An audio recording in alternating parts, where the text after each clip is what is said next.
जनपद बाराबंकी के कांग्रेस पार्टी से लोकप्रिय सांसद तनुज पुनिया, जिला अध्यक्ष मोहम्मद मोहसिन, पूर्व जिला अध्यक्ष अमरनाथ मिश्रा, जिला प्रवक्ता एडवोकेट केसी श्रीवास्तव के साथ प्रेस वार्ता करते हुए मनरेगा की जगह जय राम जी योजना को भ्रष्टाचार की खुली छूट वाली योजना बताया। भाजपा की मोदी सरकार को गरीब निराश्रित लोगों के विरोधी सरकार बताते हुए कहा कि फेडरेशन व ग्राम पंचायत विरोधी करार देते हुए कहा कि मनरेगा अंतर्गत लोगों को मिल रही रोजगार गारंटी सरकार ने समाप्त कर दी है। सांसद तनुज पुनिया ने मोदी सरकार पर हमला करते हुए कहा कि नई योजना अंतर्गत सरकार अब पसंदीदा ठेकेदार को काम देगी, जरूरतमंद गरीब ग्रामीण को नहीं। जबकि पीएम मोदी ने स्वयं माना कि मनरेगा में बाहर से लौटे श्रमिकों को मनरेगा के जरिए ही काम मिला, कि प्रदेश के पास जब पैसा ही नहीं तो कहां से गरीबों को काम मिलेगा। सांसद ने मोदी सरकार को घेरते हुए मनरेगा योजना अंतर्गत एक वर्ष तक भुगतान फंसाने का दावा करते हुए कहा कि रोज कमाने खाने वाला गरीब एक वर्ष तक भला कैसे मजदूरी का इंतजार कर सकता है। मनरेगा स्कीम थी,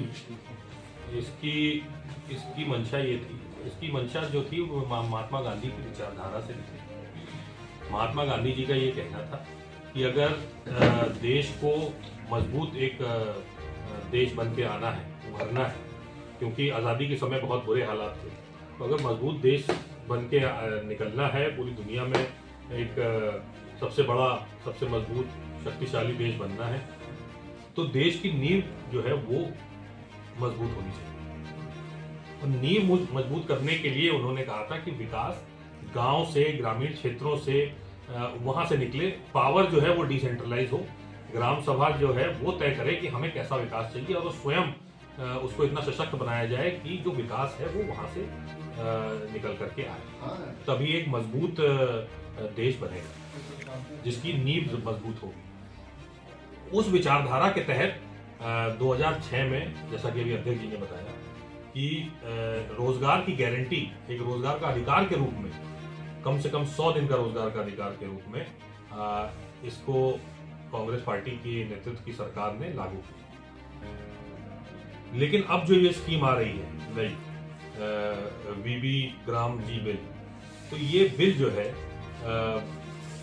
ये पूरी तरह से मनरेगा को, उस विचारधारा को खत्म करने का प्रयास है। जैसे कि गारंटी की बात इन्होंने कही, गारंटी फॉर रोजगार आजीविका मिशन ग्रामीण, तो गारंटी तो इसमें बची ही नहीं, क्योंकि अब केंद्र सरकार तय करेगी कि हम कहां काम देंगे नोटिफाई करके। पहले ये डिमांड बेस्ड होता था, मांग के आधार पर ये होता था। गांव में बैठा कोई भी एक व्यक्ति, गरीब व्यक्ति अगर चाहता है कि मुझे 100 दिन का रोजगार मिले, उसे फॉर्म भरना होता था और फॉर्म भर के जमा करके उसको 15 दिन के अंदर गारंटी थी कि उसको काम देना ही देना पड़ेगा केंद्र सरकार में, लीगली बाइंडिंग।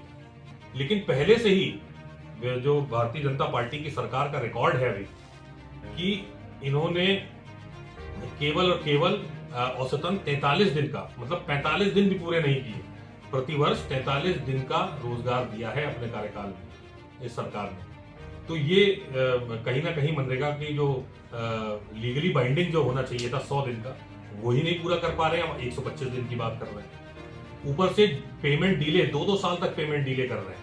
भाई अगर किसी ने मजदूरी करी है, गरीब व्यक्ति है, तो उसको दिन में कमाता है, शाम को उसी पैसे से खरीद के खाता है, और अगर आप 2-2 साल तक वो पेंडिंग करेंगे तो फिर वो कहाँ जाएगा मजदूर का तो विश्वास उठ जाएगा ना स्कीम से। तो धीरे धीरे मांग कम करी गई, जबरदस्ती पेमेंट डिले किए गए, बजट कम किया गया, और कम बजट में भी 20% वो बजट था जो पिछले वर्ष की पूर्ति करने के लिए।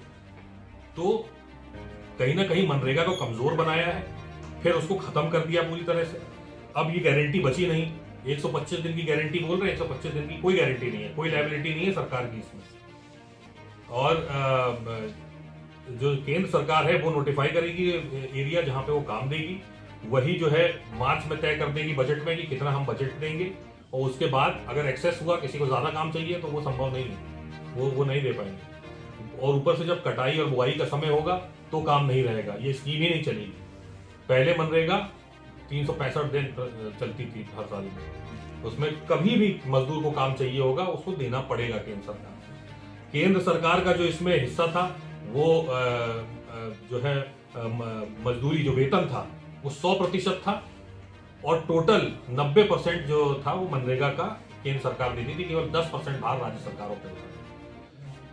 इस स्कीम में पूरा का पूरे बजट का 60% केवल केंद्र सरकार देगी और 40% राज्य के ऊपर थोप दिया। राज्य सरकार क्यों काम करवाएगी? उनके पास इतना पैसा है नहीं 40% देने लायक। अगर सबको काम चाहिए, जितना बजट होता है मनरेगा का, उसका 40% राज्य सरकार नहीं दे पाएगी। तो धीरे धीरे ये भी एक जुमले की तरह सामने आ रहा है कि ग्रामीण क्षेत्रों में गरीबों को रोजगार ना मिले, काम ना आए, तो इसका बजट और घटाते जाएं और बाद में जाकर के इसको खत्म भी कर दें। दूसरी बात, क्योंकि ये मांग के आधार पर था, ग्राम प्रधान जो है वो प्रस्ताव भेजता था। अब वो है ही नहीं, केंद्र सरकार तय करेगी जाएगा काम, और काम कौन करेगा? उनके पसंदीदा ठेकेदार। उनके पसंदीदा ठेकेदार काम करेंगे। किसको मजदूर रखेंगे, किस रेट पे मजदूर रखेंगे, इसकी भी कोई गारंटी नहीं। पहले मनरेगा का तय होता था, न्यूनतम जो वेतन है जो देना है वो तय होता था, उसके आधार पर सबको उतना दिया जाता था। अभी ठेकेदार कितने पे देंगे, कोई बिल में, एक्ट में कहीं कुछ ऐसा लिखा ही नहीं। तो इस तरह से धीरे धीरे इसको खत्म किया जा रहा है। ग्राम प्रधानों के अधिकार पहले तो ये कह रहे थे कि फेडरेशन है, हम प्रदेशों का सम्मान करते हैं, हम ग्राम सभाओं का सम्मान करते हैं, लेकिन कहीं ना कहीं प्रदेशों को भी उनके ऊपर अननेसेसरी भार डाला जा रहा है और ग्राम प्रधानों का अधिकार के ऊपर भी हमला किया जा रहा है। इसके साथ जो है जो मनरेगा है, मनरेगा इतनी अच्छी स्कीम थी जिसमें 2006 के बाद से लगभग 10 करोड़ परिसंपत्तियों का निर्माण मनरेगा के माध्यम से किया जा चुका है। 10 करोड़।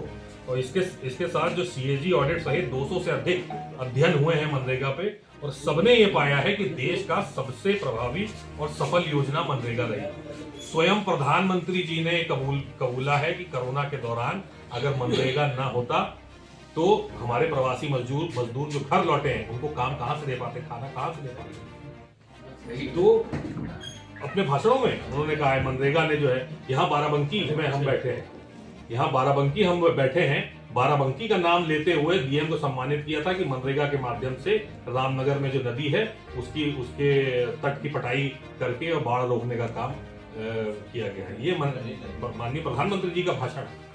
तो इतनी कारगर स्कीम को आप खत्म कर रहे हैं, किस लिए खत्म कर रहे हैं ये सभी जानते हैं, ताकि गरीबों को जो रोजगार मिल रहा था वो उनसे छीन लिया जाए। एक बार फिर उनको, बड़े बड़े उद्योगपतियों को, बड़े किसान हैं जो दबाव डाल के कम मजदूरी पे उनको अपने खेत में या अपने यहाँ मजदूरी पे रखेंगे, उसके लिए ये किया जा रहा है। तो यही मेरा आपसे कहना था। हम लोग की जो मांग है वो ये मांग है कि काम की गारंटी और मजदूरी की गारंटी और जवाबदेही की गारंटी को फिर से सुनिश्चित किया जाए। मनरेगा के किए गए बदलाव को तत्काल वापस लिया जाए। जो संवैधानिक अधिकार, जो कानूनी अधिकार था, उसको पूर्ण रूप से बहाल किया जाए, रोजगार का कानूनी अधिकार। और न्यूनतम वेतन जो हमने अपने माननीय राहुल गांधी जी ने, खड़गे जी ने वादा भी किया था 2024 के चुनाव में कि मिनिमम जो वेज है, न्यूनतम वेतन 400 रुपए फिक्स कर जाए कम से कम। तो ये हमारी 4 मांगे हैं जो हम आपके माध्यम से